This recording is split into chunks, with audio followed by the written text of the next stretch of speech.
Hi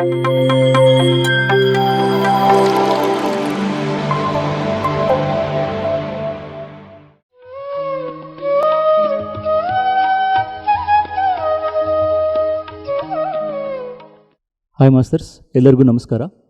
ಇವತ್ತು ನಾವು ಸಿರುಗುಪ್ಪದಲ್ಲಿರುವಂತಹ Shrikrishna pyramid ಧ್ಯಾನ ಕೇಂದ್ರದಲ್ಲಿದ್ದೀವಿ. ಸಾಕಷ್ಟು ಒಂದು ಅನುಭವಗಳನ್ನು ರೆಕಾರ್ಡ್ ಮಾಡ್ತಾ ಇದ್ದೀವಿ. ಸೊ ಅದ್ರ ಜೊತೆಗೆ ಮತ್ತೊಬ್ಬ ಮಾಸ್ತರ್ ನಮ್ಮ ಜೊತೆಗಿದ್ದಾರೆ. ಈಗ ಅವರ ಒಂದು ಧ್ಯಾನದ ಪರಿಚಯ, ಧ್ಯಾನಕ್ಕೆ ಮೊದಲು ಅವ್ರ ಜೀವನ ಹೇಗಿತ್ತು, ಧ್ಯಾನದ ನಂತರ ಅವರ ಜೀವನ ಹೇಗಿದೆ ಅಂತ ಅವರ ಒಂದು ಮಾತಿನ ಮುಖಾಂತರ ತಿಳ್ಕೊಳ್ಳೋಣ. ಬನ್ನಿ. ನಮಸ್ಕಾರ ಮೇಡಮ್. ಮೇಡಮ್, ತಮ್ಮ ಹೆಸರು, ತಮ್ಮ ಪರಿಚಯ? ರಾಮಲಕ್ಷ್ಮಿ ಅನಿಮೇಶ್ ಅಂತ. ನಾವು ನಮ್ಮಣ್ಣವರು ಆಜವನಾಗ ಇದ್ದಾರೆ. ಅವರಿಂದ ನಮಗೆ ಪರಿಚಯ ಆಯಿತು ಧ್ಯಾನ. 1997ರಲ್ಲಿ ನಮಗೆ ಪರಿಚಯ ಮಾಡಿಸಿದ್ರು ಅವರು ಧ್ಯಾನ. ಅವಾಗ ಪತ್ರಿ ಸಾರ್ ಬಂದಿದ್ದರು ಆಜವನಿಗೆ. ಅವರು ನಮ್ಮಣ್ಣನ ಹೆಸರು ರಾಮಾಂಜನೇಯಲು, ಅವ್ರ ಮಿಸಸ್ ಹೆಸರು ವಿಜಯಲಕ್ಷ್ಮಿ. ಅವರು ನಮ್ಮನ್ನು ಕರೆಸ್ಕೊಂಡ್ರು, ನಿಮಗೆ ಬರ್ರಿ ಕ್ಲಾಸ್ ನಡೀತೈತೆ ನೋಡುವಂತ್ರಿ, ಕೇಳುವಂತ್ರಿ, ನಿಮಗೆ ಚೆನ್ನಾಗಿರ್ತೈತೆ ಅಂತ ಕರೆಸಿದ್ರು ಅವರು. ಹೋಗಿದ್ವಿ ನಾವು. ಅವತ್ತು ಧ್ಯಾನ ಕಲ್ತ್ವಿ ನಾವು. ಧ್ಯಾನ ಕಲಿತು 5 ವರ್ಷ ನಾವು ಸತತವಾಗಿ ಮನೆ ಮಾಡ್ಕೊಂತ ಇದ್ವಿ. ಆವಾಗ ಇದ್ರಂಗೆ ಪ್ರಚಾರ ಇದ್ದಿಲ್ಲ, ಏನೂ ಇದ್ದಿಲ್ಲ. ಆವಾಗ ಏನು ಅನುಭವ ಬಂದರೆ ಕೇಳೋಕ್ಕೆ ಮಾಸ್ಟ್ರ್ ಇದ್ದಿಲ್ಲ. ಅಷ್ಟು ಸುಮ್ಮನೆ ಮಾಡ್ತಾಯಿದ್ವಿ. ಏನು ಅನುಭವಗಳು ಬಂದರೆ ಬಂದಾವಂತ ಸುಮ್ಮನೆ ಆಗ್ತಾಯಿದ್ವಿ. ಆಮೇಲೆ ಏನಾಯಿತು, 2002ರಲ್ಲಿ ನಮ್ಮ ಸಾರಿಗೆ ಅವ್ರ ಫ್ರೆಂಡ್ ಸ್ವಲ್ಪ ಧ್ಯಾನ ಕ್ಲಾಸ್ ಮಾಡ್ಸ್ರಪ್ಪ ನೀವು, ನಮಗೆಲ್ಲ ಗೊತ್ತಾಗ್ತೈತೆ, ನಿಮಗೆಲ್ಲ ಗೊತ್ತೈತಲ್ಲ ಅಂತಂದರೆ ಸರಿ ಅಂಥೇಳಿ ನಮ್ಮ ಸಾರ್ ಇದ್ದಕ್ಕಿದ್ದಂಗೆ ಕ್ಲಾಸ್ ಇಡಿಸ್ಬಿಟ್ರೆ. ಕ್ಲಾಸ್ ಇಡಿಸಿದ್ರೆ ಪ್ರೇಮ್ನಾಥ್ ಸಾರ್, ರಮೇಶ್ ಸಾರ್ ಅಂತಿದ್ರು ಅವರು. ಪ್ರೇಮ್ನಾಥ್ ಸಾರಿಗೆ ಅನುಕೂಲ ಇದ್ದಿಲ್ಲ ಬರೋಕ್ಕೆ, ರಮೇಶ್ ಸಾರ್ ಬಂದರು. ಅವತ್ತು ನಾವು ಕ್ಲಾಸ್ 2002ರಲ್ಲಿ ಆಗಸ್ಟ್ನಲ್ಲಿ ಮಾಡಿಸಿದ್ವಿ, ಸ್ಟಾರ್ಟ್ ಮಾಡಿದ್ವಿ. ಓಕೆ, 2002ರಲ್ಲಿ ನೀವು ಕ್ಲಾಸು ಸ್ಟಾರ್ಟ್ ಮಾಡಿದ್ರಿ. ಓಕೆ, 1997ರಲ್ಲಿ ನೀವು ಧ್ಯಾನಕ್ಕೆ ಬಂದಿದ್ದವಲ್ಲ ಮೇಡಮ್? ಸೊ ಧ್ಯಾನಕ್ಕೆ ಬರೋಕ್ಕೆ ಕಾರಣ ಏನಾಗಿತ್ತು? ಯಾಕೆ ಬಂದಿರಿ ನೀವು? ಸುಮ್ಮನೆ ಅಷ್ಟೇ. ನಮ್ಮ ಅಣ್ಣಕ್ಕಾದರೂ ನಾವು ಹೋಗಿದ್ದೀವಿ ಅಷ್ಟೇ. ನಮಗೆ ಅದ್ರ ಬಗ್ಗೆ ಏನೂ ಗೊತ್ತಿಲ್ಲ. ಬರ್ರಿ ಚೆನ್ನಾಗೈತೆ ಬರ್ರಿ ಅಂದರೆ ನಾವು ಹೋದಿವಿ ಅಷ್ಟೇ. ಅದು ಏನು ಚೆನ್ನಾಗಿತ್ತಲ್ಲ, ನಾವು ದಿನಾಲು ಬೆಳಿಗ್ಗೆ ಎದ್ದು ಒಂದು ತಾಸು ಮಾಡ್ತಾಯಿದ್ದೆ ನಾನು. ಕಂಟಿನ್ಯೂ ನನ್ನ ಮನೆ ಮಾಡ್ಕೊತಾನೆ ಇದ್ದೆ. ಏನಾದರೂ ಬರ್ತಿದ್ವು ಅನುಭವಗಳು, ಕೇಳೋಕೆ ಅದು ಏನೂ ಗೊತ್ತಿದ್ದಿಲ್ಲ. ನಾವು ಸುಮ್ಮನೆ ಮಾಡ್ತಾಯಿದ್ವಿ. 2002ನಲ್ಲಿ ಬಂದ ಮೇಲೆ, ನಾವು ಕ್ಲಾಸ್ಗೂ ಸ್ಟಾರ್ಟ್ ಮಾಡಿದ ಮೇಲೆ, ನಮಗೆ ಏನನ್ನ ಡೌಟ್ ಬಂದ್ರೆ ಪ್ರೇಮ್ನಾಥ್ ಸರ್ ಅವ್ರನ್ನ ಕೇಳ್ತಾಯಿದ್ವಿ, ಫೋನ್ ಮಾಡ್ತಿದ್ವಿ, ಕೇಳ್ತಾಯಿದ್ವಿ. ಇನ್ನು ಯಾರನ್ನ ಕೇಳಿದ್ರೆ ಸತಿ ನಮಗೇನು ಗೊತ್ತಿದ್ದಿಲ್ಲ ಅದ್ರ ಬಗ್ಗೆ. ಆಮೇಲೆ ಅವ್ರನ್ನ ಫೋನ್ ಮಾಡಿ ಕೇಳಿ ನಾನು ಅವ್ರಿಗೆ ಆನ್ಸರ್ ಕೊಡ್ತಾಯಿದ್ದೆ ನಾನು. ಆ ಥರ ಇತ್ತು ಅವಾಗ. ಈ ಥರ ಏನಿದ್ದಿಲ್ಲ ಅವಾಗ. ಸೊ ನೀವು ಧ್ಯಾನ ಸ್ಟಾರ್ಟ್ ಮಾಡಿದಾಗ ಯಾವ ಥರ ಅನ್ನಿಸ್ತಾ ಇತ್ತು ನಿಮಗೆ? ಎಷ್ಟು ಗಂಟೆ ನೀವು ಸಾಧನೆ ಮಾಡ್ತಾಯಿದ್ರಿ? ಧ್ಯಾನ ಮಾಡಿದಾಗ ನಿಮ್ಗೆ ಹೆಂಗೆ ಅನ್ನಿಸ್ತಾ ಇತ್ತು? ಏನು ಚೇಂಜಸ್ ಬಂತು ನಿಮ್ಮ ಲೈಫಲ್ಲಿ? ನನಗೆ ಭಾಳ ಜಲ್ದಿ ಸಿಟ್ಟು ಬರ್ತಾಯಿತ್ತು. ಯಾರನ್ನ ಏನನ್ನ ಮಾತಾಡಿದರೆ ಆವಾಗಲೇ ಆನ್ಸರ್ ಹೇಳ್ಬಿಡ್ಬೇಕು ನನಗೆ. ಅಷ್ಟು ನಮ್ಮದು ತಪ್ಪು ಏನಿಲ್ಲಲ್ಲ, ಯಾಕೆ ಇವ್ರು ಇದು ಮಾಡ್ತಾರೆ ಅಂತ ಭಾಳ ಇದಾಗ್ತಿತ್ತು ನನಗೆ. ಅವಾಗೇ ಆನ್ಸರ್ ಕೊಟ್ಬಿಡ್ತಿದ್ದೆ ನಾನು. ಇವಾಗ ಆ ಥರ ಇಲ್ಲ. ಧ್ಯಾನ ಮಾಡಿದ ಮೇಲೆ ಅವ್ರದವ್ರಿಗೆ ಇರ್ತೈತೆ ಬಿಡು, ನಮಗೆ ನಾವೇನು ತಪ್ಪು ಮಾಡಿಲ್ಲಲ್ಲ, ನಮ್ಮ ಸರಿ ನಾವು ಇದ್ದೀವಿ ನಮಗೆ ಅಂಥೇಳಿ ನಾವು ಸುಮ್ಮನೆ ಆಗ್ಬಿಡ್ತೀವಿ. ಇವಾಗ ಯಾರಿಗೇನು ಆನ್ಸರ್ ಹೇಳೋಕ್ಕೆ ಹೋಗಲ್ಲ. ಈ ಥರ ನಮಗೆ ಗೊತ್ತಾಗೈತಲ್ಲ ಯಾವುದು ತಪ್ಪು ಯಾವುದು ರೈಟು, ಭಗವಂತ ಗೊತ್ತಿರ್ತೈತೆ. ಏನನ್ನಾಗಲಿ ನಾವು ಯಾರಿಗೆ ಆನ್ಸರ್ ಕೊಡೋ ಅವಶ್ಯಕತೆ ಇಲ್ಲ ಅಂತ ಈ ಥರ ಭಾವನೆ ಬಂದಿದೆ ಈಗ ನಮಗೆ. ಆಮೇಲೆ 2002ರಲ್ಲಿ ಕ್ಲಾಸ್ ಮಾಡ್ತಾಯಿದ್ರೆ ನಾವು ಕಂಟಿನ್ಯೂ ದಿನಾಲು 15 ದಿವಸಕ್ಕೊಂದ್ಸಲ ಮನೆಯಲ್ಲಿ ಧ್ಯಾನ ಮಾಡಿಸ್ತಾಯಿದ್ವಿ ನಾವು. ಆವಾಗ ಕಂಟಿನ್ಯೂ ಹಂಗೆ ನಿರಂತರವಾಗಿ ಧ್ಯಾನ ನಡೀತಾ ಇತ್ತು. ಇವಾಗ ಮನೆಯಲ್ಲಿ ಮೊಮ್ಮಕ್ಕಳಿದ್ದಾರೆ, ನಾವೆಲ್ಲ ಮಂಡಲ ಧ್ಯಾನ ಮಾಡಿಸಿದ್ವಿ. 2005ರಲ್ಲಿ ನಾವು 101 ಮನೆ ಧ್ಯಾನ ಮಾಡಿಸಿದ್ವಿ. 101 ಮನೆ ಮಾಡಿಸಿದ್ವಿ. ಆವಾಗ ಎಷ್ಟು ಜನ ಬರ್ತಿದ್ರು ಅಂದರೆ 100 ಜನ ಮೇಲೆ ಬರ್ತಿದ್ರು ಒಂದೊಂದು ಮನೆಗೆ. ದಿವಸ ಒಂದು ಮನೆ. ಅಷ್ಟು ಪ್ರಚಾರ ನಡೀತಾವೆ. 2004ರಲ್ಲಿ ನಾವು 2005ರಲ್ಲಿ ನಮ್ಮ ಮನೆ ಕಟ್ಟಿದ್ವಿ ನಾವು. ನಾವೇನಂದರೆ ನಮ್ಮ ಮನೆ ಸ್ವಲ್ಪ ಬಾಡಿಗೆ ಮನೆ ಆಗಿದ್ದೀವಿ ಆವಾಗ. ನಾವು ಮಂದಿ ಮನೆ ಧ್ಯಾನ ಮಾಡಿಸ್ತಾಯಿದ್ವಿ. ಮಾಸ್ಟರ್ಸ್ನ ಕರೆಸಿ ಪಕ್ಕ ಮನೆಯಾಗ, ನಮ್ಮ ಮೈದನ ಮನೆಯಾಗ. ನನಗೆ ಭಾಳ ನೋವಾಗ್ತಿತ್ತು. ನಾವೆಲ್ಲ ಮಾಸ್ಟರ್ಸ್ನ ಕರೆಸಿ ನನಗೆ ದೊಡ್ಡ ಮನೆ ಇರಬೇಕು, ನನಗೆ ಹಾಲ್ ದೊಡ್ಡದಿರಬೇಕು, ನಮ್ಮ ಮನೆಯಲ್ಲೇ ಕ್ಲಾಸ್ ಮಾಡಿಸ್ಬೇಕು ಅಂತ ನನಗೆ ಭಾಳ ಇತ್ತು. ನಾನು ತಾಟ್ ಕೊಟ್ಕೊಂಡು ನಾನು ಧ್ಯಾನ ಮಾಡ್ತಾಯಿದ್ರೆ ನನಗೆ ಹಾಲ್ ದೊಡ್ಡದು ಬಂತು ಮನೆಯಲ್ಲಿ. ಅದೇ ಥರ ಮನೆ ಆಯಿತು. ಅದೇ ಥರ ಮನೆ ಆಗಿ ನನ್ನ ಮನೆಯಲ್ಲಿ ನಾನು 2006ರಲ್ಲಿ ಮಂಡಲ ಧ್ಯಾನ ಮಾಡಿಸಿದ್ದೆ. ಮಂಡಲ ಧ್ಯಾನ ಹೆಂಗೆ ಮಾಡಿಸಿದ್ವಿ, 41 ದಿವಸ ಮಾಡಿಸಿದ್ವಿ. ಮಂಡಲ ಧ್ಯಾನ ಅಂದರೆ ಬೆಳಿಗ್ಗೆ 6ರಿಂದ 7. ಅವಾಗ ಎಷ್ಟು ಜನ ಬರ್ತಿದ್ರು ಅಂದರೆ 75 ಜನ ಬರ್ತಿದ್ರು ಸಾಯಂಕಾಲ, ಬೆಳಿಗ್ಗೆ 40 ಜನ ಬರ್ತಿದ್ರು. ಆ ಥರ ನಡೀತು. ಒಂಥರ ಎಲ್ಲರೂ ಜನ ಅನ್ನೋರು, ಏನಪ್ಪ ನಿಮ್ಮ ಮನೆ ಸಿನಿಮಾ ಬಿಟ್ಟಂಗೆ ಬಿಡ್ತದೆ ಜನ, ಅಷ್ಟು ಜನ ಬರ್ತಾರೆ ಅಂತ. ಫಸ್ಟ್ ಟೈಮ್ ಅಲ್ಲ, ಆ ಥರ ಜನಕ್ಕೆ ಭಾರಿ ಇಂಟ್ರೆಸ್ಟ್. 41 ದಿವಸ ನಾವು ಸತತವಾಗಿ ಮಾಡಿದ್ವಿ. ನಮ್ಮ ಮನೇಲಿ ಎನರ್ಜಿ ಹೆಂಗಿತ್ತು ಅಂದರೆ ಹೇಳೋಕ್ಕಾಗಲ್ಲ, ಆ ಥರ ಎನರ್ಜಿ ಇತ್ತು. ಯಾರೋ ಒಬ್ಬ ಮಾಸ್ಟ್ರು, ನಮ್ಮ ಇವರು, ಅವರು ತಡೈ ಮಾಸ್ಟ್ರು, ನಿಮ್ಮ ಮನೆಗೆ ನೋಡಮ್ಮ ಕುಂತ್ಕೊಂಡ್ರೆ ಯಜ್ಞ ಹೆಂಗೆ ಮಾಡ್ತಾರೋ ಆ ಥರ ಕಾಣಿಸ್ತಾಯಿತ್ತು ನನಗೆ. ಧ್ಯಾನ ಅಂದರೆ ಅಷ್ಟು ಪವರ್ ಇರ್ತೈತೆ. ಅಷ್ಟು ಜನ ಮಾಡಿದ ಮೇಲೆ ಮನೇಲಿ ಎನರ್ಜಿ ತುಂಬ್ಕೊಂತೈತೆ, ಆರಾಮಿರ್ತೈತೆ. ನನಗೂ ಮಾಸ್ಟರ್ಸು ಮೆಸೇಜ್ ಕೊಡ್ತಾರೆ, ನಿನ್ನ ಮನೆ ಶಕ್ತಿ ಚೇತ್ರ ಮಾಡ್ಕೊ, ನಿನ್ನ ಮನೆ ಶಕ್ತಿ ಚೇತ್ರ ಮಾಡ್ಕೊ ಅಂತ ಹೇಳ್ತಾರೆ ಅವರು ಮಾಸ್ಟರ್ಸು. ಅವರಿಗೆ ಮಾಸ್ಟರ್ಸ್ಗೆ ಧ್ಯಾನ ಮಾಡೋರಂದರೆ ಭಾಳ ಇಷ್ಟ.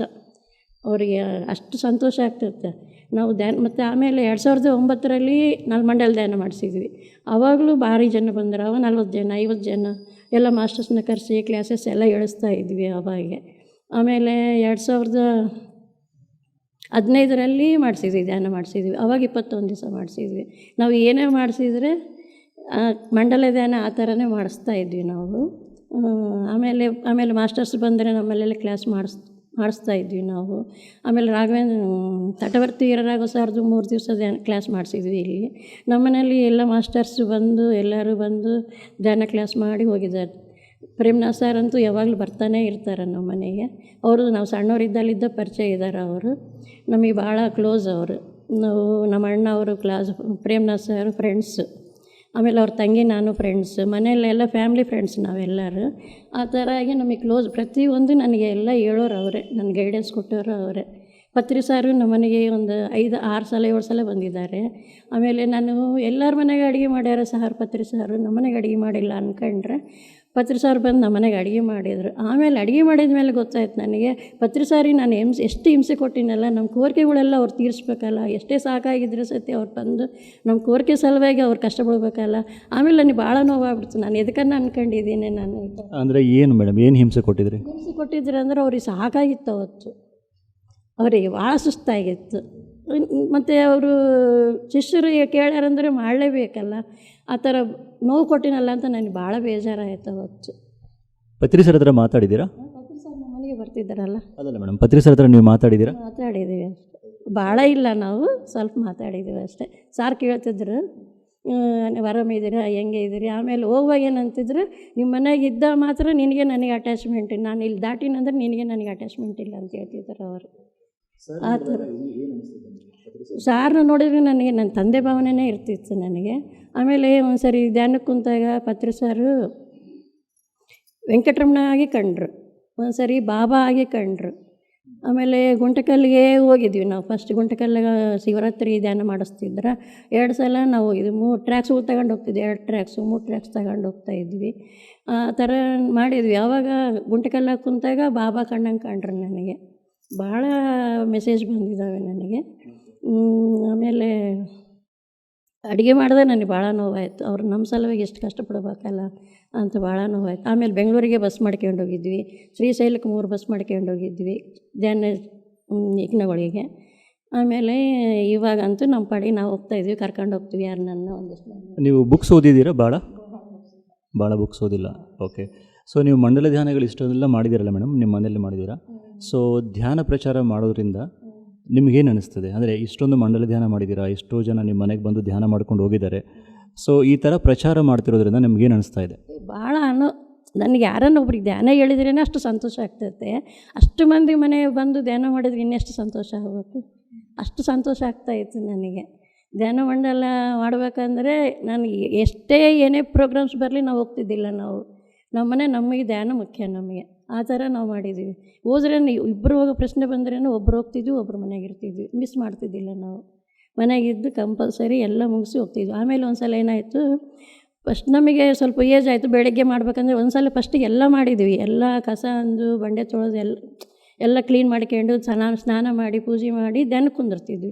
ಆಮೇಲೆ 2ನೇ ಸಲ ಮಾಡಿದಾಗ ಇಷ್ಟೆಲ್ಲ ಕಷ್ಟಪಡೋದು ಬೇಕಾಗಿಲ್ಲ, ನಾವು ಒಂದು ಕಸ ಅನ್ಕೊಂಡು ಕುಂತ್ಕೊಂಬಿಟ್ರೆ ಆಯಿತು, ಜಮಖಾನೆ ಹಾಸಿ ಕುಂತ್ಕೊಂಬಿಟ್ರೆ ಆಯಿತು ಅಂತ ಅಂದ್ಕೊಂಡು ಅಷ್ಟು ಮಾಡಿದ್ವಿ. 2 ದಿವಸ ಮಾಡೋಷ್ಟೊತ್ತಿಗೆ 3ನೇ ದಿವಸನೇ ಏನು ಮಾಸ್ಟ್ರಿಗೆ ಮೆಸೇಜ್ ಕೊಟ್ಟರು, ನೀನು ಹಬ್ಬ ಮಾಡಿದ್ರೆ ಈ ಥರ ಮಾಡ್ತೀಯ, ನೀನು ಆ ಥರ ಮಾಡಬಾರ್ದು, ನೀನು ಹಬ್ಬ ಮಾಡ್ದಂಗೆ ಮಾಡಬೇಕು, ಪ್ರಚಾರ ಅಂದರೆ ಆ ಥರ ಇರಬೇಕು ಅಂತ ಮೆಸೇಜ್ ಕೊಟ್ಟರು. ಮೆಸೇಜ್ ಕೊಟ್ಟ ಮೇಲೆ ಮತ್ತೆ ಎದ್ದು 4 ಗಂಟೆಗೆ ಎದ್ದು ಎಲ್ಲ ಮುಗಿಸ್ಕೊಂಡು ನಾವು ಧ್ಯಾನಕ್ಕೆ ಕುಂದಿರ್ತಿದ್ವಿ. ಆ ಥರ ಮಾಸ್ಟ್ರು ನಮಗೆ ಮೆಸೇಜ್ ಕೊಟ್ಟರು. ಧ್ಯಾನ ಅಂದರೆ ಹಬ್ಬ ಇದ್ದಂಗೆ ಇರಬೇಕು. ಸೊ ನೀವು ಹೊರಗಡೆ ಹೋಗಿ ಪ್ರಚಾರ ಮಾಡಿದ್ದೀರಾ ಅಥವಾ ಮನೆಯಲ್ಲಿ ಮಂಡಲ ಧ್ಯಾನಗಳು ಮಾಡೋದ್ರಿಂದ ಪ್ರಚಾರ ಮಾಡಿದ್ದೀರಾ? ಹೊರಗಡೆ ಭಾಳ ಹೋಗಿದ್ದೀವಿ, ಭಾಳ ಹೋಗಿಲ್ಲ ನಾವು. ಸೊ ನಾವು ಮನೆಯಲ್ಲೇ ನಮ್ದು ಏನಿದ್ರೆ ಮನೆಯಲ್ಲೇ ಪ್ರಚಾರ. ಈ ಥರ ಹೊರಗೆ ಒಂದು 4 ಮಂದಿ ಇದ್ದಾಗ ಹೇಳೋದು. ಈ ಅಂಬಾಮಠ ಅಂತ ಐತೆ ಇಲ್ಲಿ ಊರಲ್ಲಿ, ಪಕ್ಕಕ್ಕೆ ಐತೆ, ಅಲ್ಲಿ ಹೋಗಿ ಪ್ರಚಾರ ಮಾಡಿದ್ವಿ. ಜಾತ್ರೆ ಆಗ್ತೈತೆ, ಅವಾಗ ಹೋಗಿ ಪ್ರಚಾರ ಮಾಡಿ 1-2 ಸಲ ಹೋಗಿ ಪ್ರಚಾರ ಮಾಡಿದ್ದೀವಿ. ಭಾಳ ಹೋಗಿಲ್ಲ, ಹೋಗಿ ಸ್ವಲ್ಪ. ಸೊ ಈ ಸಿರುಗುಪ್ಪ ಈ ಒಂದು ಪಿರಮಿಡ್ ಧ್ಯಾನ ಕೇಂದ್ರದ ಬಗ್ಗೆ ಹೇಳಿ ಮೇಡಮ್. ಇಲ್ಲಿ ಯಾವಾಗ ಸ್ಟಾರ್ಟ್ ಮಾಡಿದ್ರೆ ಧ್ಯಾನ, ಇಲ್ಲಿ ಮಾಡೋದ್ರಿಂದ ನಮ್ಗೆ ಹೆಂಗೆ ಅನಿಸ್ತದೆ, ಈ ಒಂದು ಸೆಂಟರ್ ಬಗ್ಗೆ ಹೇಳಿ. ಸಿರುಗುಪ್ಪ ಸೆಂಟರ್ ಆಗಿತ್ತು 2006 ಜನವರಿ 3ನೇ ತಾರೀಕು ಓಪನಿಂಗ್ ಆಯಿತು. ಅವಾಗ ಏನಾಯಿತು ಅಂದರೆ ಇಲ್ಲಿ ಒಂದು 4 ಜನ ಮಾತ್ರ ವರ್ಕರ್ಸ್, ಭಾಳ ಇವನು ಧ್ಯಾನ ಪ್ರಚಾರ ಮಾಡೋರು ಇದ್ದಿದ್ದು ದೊಡ್ಡ ಮಾಸ್ಟರ್ಸ್ ಅಂದ್ರೆ ಅವರು ರಂಗಾರಾವ್ ಸಾರು, ನಮ್ಮ ಸಾರ್ ಹನುಮೇಶ್ ಸಾರು, ವೆಂಕಣ್ಣ ಸಾರು, ಭೀಮೇಶ ರೆಡ್ಡಿ ಸಾರು, 4 ಜನ. ಅವ್ರ ಪಿಲ್ಲರ್ಸ್ 4 ಮಂದಿ 4 ಪಿಲ್ಲರ್ಸ್ ಇದ್ದಂಗೆ ಈ ಪಿರಮಿಡ್ಗೆ ಅಷ್ಟು ವರ್ಕ್ ಮಾಡಿದ್ದಾರೆ ಅವಾಗೆಲ್ಲ. ಆಮೇಲೆ 2006ರಲ್ಲಿ ಇಲ್ಲಿ ಪಿರಮಿಡ್ ಸ್ಟಾರ್ಟ್ ಆಗಬೇಕು ಅಂದರೆ ನಮ್ಮ ಮನೆಯಲ್ಲಿ ನಮ್ಮ ಸಾರ್ ಏನು ಮಾಡಿದ್ರು, ನಮ್ಮದು ಪಿರಮಿಡ್ ಓಪನಿಂಗ್ ಆಗಬೇಕು ಅಂತೇಳಿ 15 ದಿವಸದಲ್ಲಿ ಪಿರಮಿಡ್ ಅನ್ಕೊಂಡು ನಮ್ಮ ಮನೆ ಇನ್ನು ಅವಾಗೇ ಆಗಿತ್ತು, ಆಗಸ್ಟ್ನಲ್ಲಿ ಆಗಿತ್ತು 2005ರಲ್ಲಿ. 2006ನಾಗ ಪಿರಮಿಡ್ ಕಟ್ಟಿಬಿಟ್ವಿ ನಾವು. ಅಲ್ಲಿ ನಮ್ಮ ಮನೆಯಲ್ಲಿ ಪಿರಮಿಡ್ ಇದೆ, ನಾವು ಹೊರಗಡೆ ಕಾಂಪೌಂಡಲ್ಲೇ ಕಟ್ಟಿದ್ದೀವಿ. ಹೆಂಗಂದರೆ ಯಾರನ್ನು ವಯಸ್ಸಾದವ್ರು ಬರಲಿ, ಮಳೆ ಮೇಲೆ ಕಟ್ಟಿದ್ರೆ ಅನುಕೂಲ ಆಗಲ್ಲ, ಕಾಂಪೌಂಡಲ್ಲೇ ಕಟ್ಟೋಣ ಅಂತ ನಮ್ಮದು ಒಂದು ಪ್ಲ್ಯಾನ್ ಇತ್ತು. ಹಂಗಾಗಿ 15 ದಿವಸದಲ್ಲೇ ಪ್ಲ್ಯಾನ್ ಮಾಡಿ ಪಿರಮಿಡ್ ಅವತ್ತೇ ಓಪನಿಂಗ್ ಮಾಡಿದ್ವಿ. ಇಲ್ಲಿ ಓಪನಿಂಗ್ ಆದ ದಿವಸನೇ ಅಲ್ಲಿ ಓಪನಿಂಗ್ ನಮ್ಮದು ಮಾಡಿದ್ವಿ. ಅವಾಗೇನಾಯಿತು, ಪತ್ರಿ ಸಾರಿಗೆ ಸ್ವಲ್ಪ ಆರಾಮಿದ್ದಿಲ್ಲ. ಸೊಣ್ಣಮೆಲ್ಲ ಪತ್ರಿ ಮೇಡಮ್ ಬಂದು ನಮ್ಮ ಪಿರಮಿಡ್ ಓಪನಿಂಗು ಇದು ಎಲ್ಲ, ಈ ಕೃಷ್ಣ ಪಿರಮಿಡ್ ಓಪನಿಂಗು 2 ಮಾಡಿದ್ರು ಅವಾಗ. ಆಮೇಲೆ ನಮಗೆ ಸಾರ್ ಬಂದಿಲ್ಲಲ್ಲ ಅಂತ ಭಾಳ ಬೇಜಾರಾಗಿತ್ತು. ನಮ್ಮ ಮನೆ ಆಗಿತ್ತು ನಾವು ಹೊಸ್ದಾಗಿ. ಒಂದು ಸಾರಿ ಫಸ್ಟಿಗೆ ಬಂದಾಗ 2002ರಲ್ಲಿ ಬಂದಾಗ ನಾವು ಬೇರೆ ಮನೆಯಲ್ಲೇ ಉಳಿಸಿದ್ವಿ ಸಾರನ್ನ. ನಮ್ಮ ಮನೆಗೆ ಅಟ್ಯಾಚ್ ಬಾತ್ರೂಮ್ ಇಲ್ಲ ಇದಂತ, ಅದೊಂದು ಭಾಳ ನೋವಿತ್ತು ನಮಗೆ. ಆಮೇಲೆ ಮನೆ ಆದಮೇಲೆ ಸಾರ್ ಬರಲಿಲ್ಲಲ್ಲ ಅಂತ ಅದು ಭಾಳ ಬೇಜಾರಿತ್ತು. ಪತ್ರಿ ಮೇಡಮ್ ಬಂದು ಓಪನಿಂಗ್ ಮಾಡಿದರು. ಆಮೇಲೆ 2 ವರ್ಷ ಆದಮೇಲೆ ನಮ್ಮ ಮನೆಗೆ ಬಂದರು ಪತ್ರಿ ಸಾರು. ಬಂದು ನಮ್ಮ ಮನೆಗೆ ಇದ್ದು ನೈಟ್ ಇದ್ದು, ಅದು ಏನಾಯಿತು, ನೈಟು ನಮ್ಮ ಸಾರಿಗೆ ಸಾರು ಪತ್ರಿ ಸಾರು ಮನೆಗೆ ಮಲಿಕ್ಕೋಬೇಕು ಅಂತ ಭಾಳ ಆಸೆ ಇತ್ತು. ಏನಾಯಿತು, ಪತ್ರಿ ಸಾರು ಬಂದು ಇಲ್ಲಿ ಕ್ಲಾಸ್ ಇತ್ತು ಕೃಷ್ಣ ಪಿರಮಿಡ್ನಲ್ಲಿ. ಕ್ಲಾಸ್ ಇದ್ದರೆ ಅವರು ಸಾರ್ ಏನಂದ್ರೆ ಅದು ನೀವು ಹೋಗ್ಬಿಡ್ತೀನಿ ಅಂತ ಅನೌನ್ಸ್ ಮಾಡಿಬಿಟ್ರೆ ನಮ್ಮ ಸಾರಿ ಭಾಳ ಬೇಜಾರಾಯಿತು.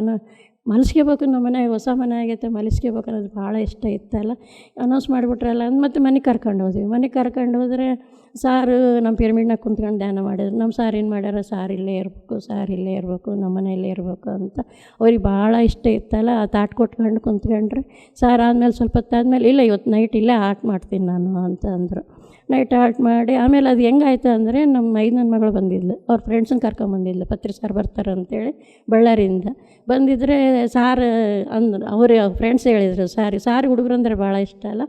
ಅವ್ರು ಹುಡುಗರನ್ನ ಮಾತಾಡ್ಕೊಂತ ಕುಂತಿದ್ರೆ, ಸರ್ ಈಗ ಮೋಸ ಮಾಡಿ ಆ ಪಿಕ್ಚರ್ ಕರ್ಕೊಂಡು ಹೋಗ್ತೀನಿ ಅಂತ ಕರ್ಕೊಂಡು ಹೋಗಿಲ್ಲ, ನಮಗೆ ಪಿಕ್ಚರ್ ತೋರ್ಸೋಕ್ಕೆ ಕರ್ಕೊಂಬರ್ತೀನಿ ಅಂತ ಹೇಳಿದ್ರು. ಅಂದ್ರೆ ಹಂಗಂದ್ರೆ ಸರಿ ನೋಡ್ರಿ ಎಲ್ಲರೂ ಸಿನಿಮಾಕ್ಕೆ ಹೋಗ್ಬಿಡೋಣ ಅಂತಂದರು. ಮೂವಿಗೆ ಹೋಗ್ಬಿಟ್ರಲ್ಲ. ಹಂಗಾಗಿ ಸಾರು ಅವಾಗಿಂದ ಅವಾಗೆ ಊಟ ಮಾಡ್ಕೊಂಡು ಮೂವಿಗೆ ಹೋಗ್ಬಿಟ್ರು. ನೈಟ್ ಇಲ್ಲೇ ಮಲಗಿದ್ರು.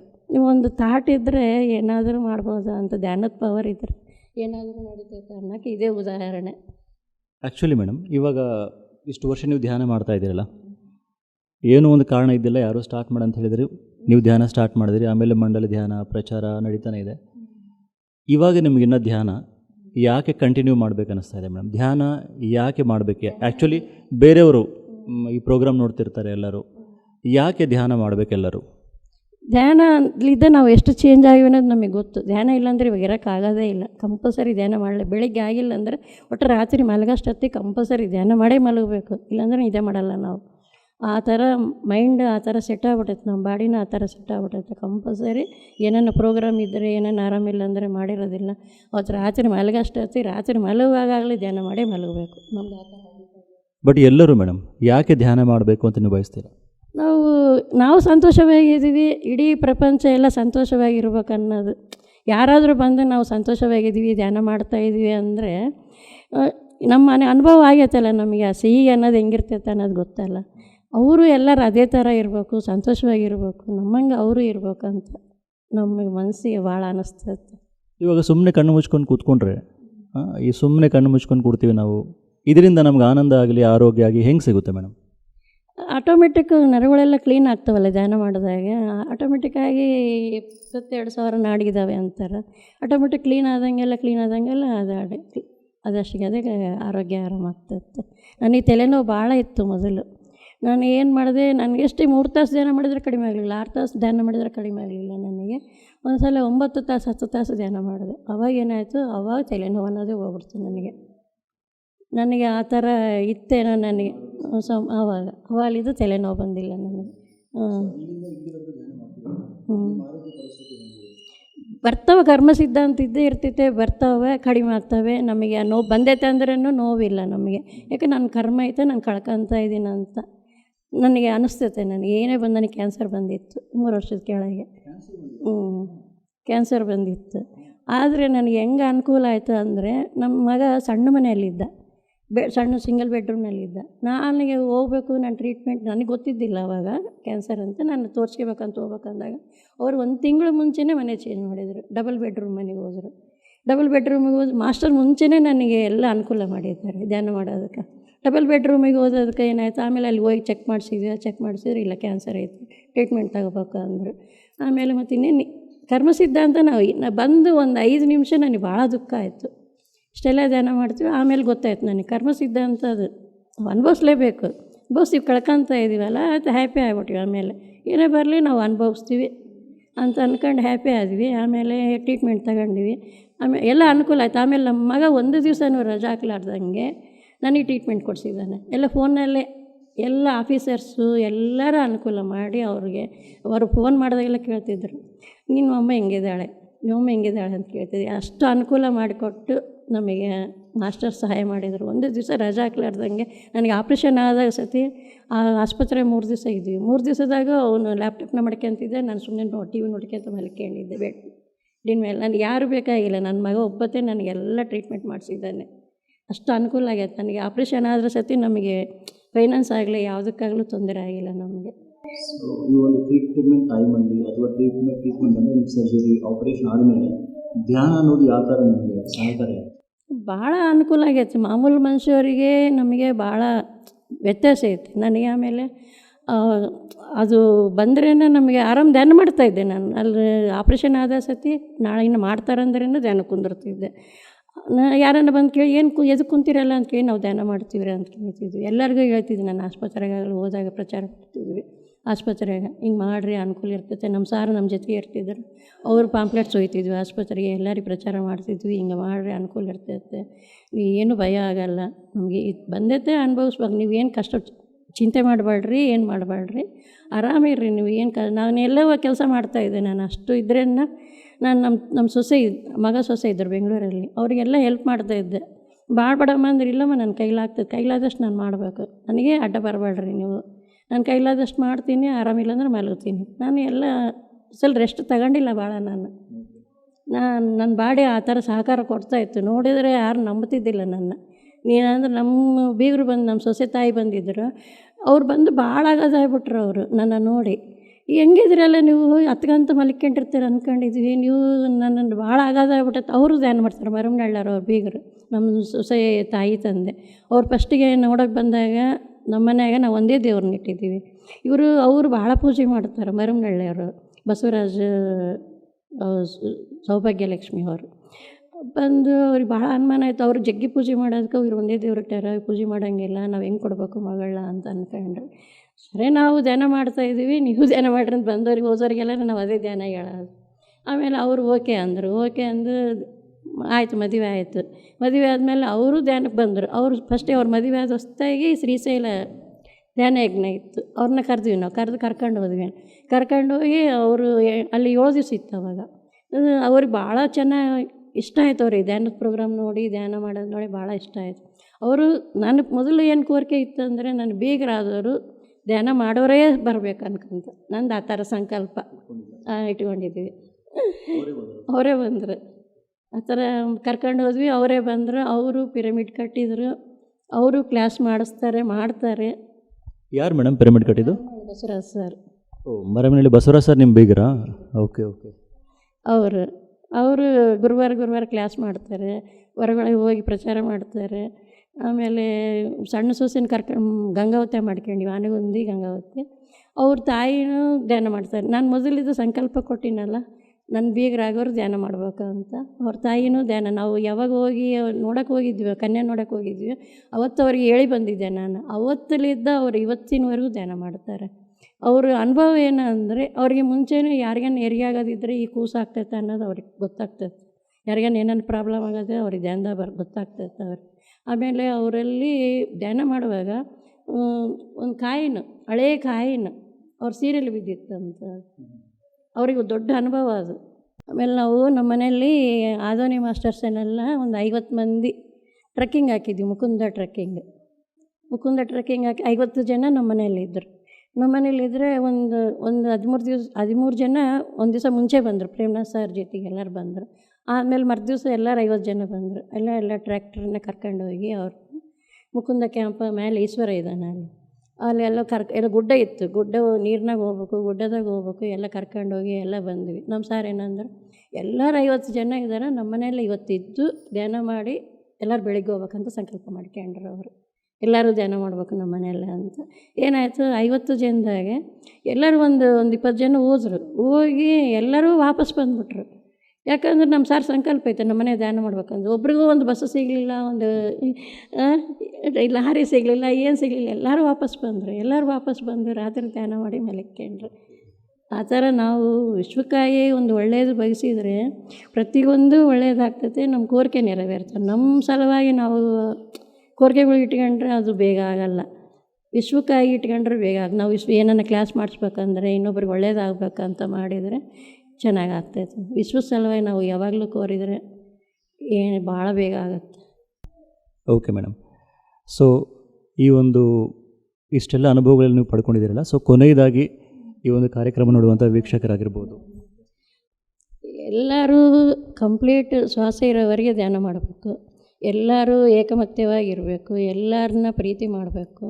ನನಗೆ ಅದೇ ಒಂದು ಕೋರಿಕೆ. ನನಗೆ ಏನು ಆನ್ಸರ್ ಬರ್ತಿತ್ತು ಫಸ್ಟಿಗೆ, ನನಗೆ ಪ್ರೇಮ ಮಾಡು ಅಂತ ಬರ್ತಿತ್ತು ನನಗೆ ಆನ್ಸರ್ ನನ್ನ ಒಳಗಿನಿಂದ.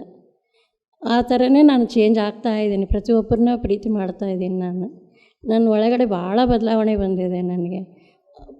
ಆಮೇಲೆ ಎಲ್ಲರೂ ಒಂದೇ ರೀತಿ ಭಾವನೆಗಳಿದ್ದರೆ ಎಲ್ಲರೂ ಎಷ್ಟು ಆನಂದವಾಗಿರ್ತೀವಲ್ಲ ನಾವು, ಆ ಥರ ನನಗೆ ಇದೆ ನನಗೆ.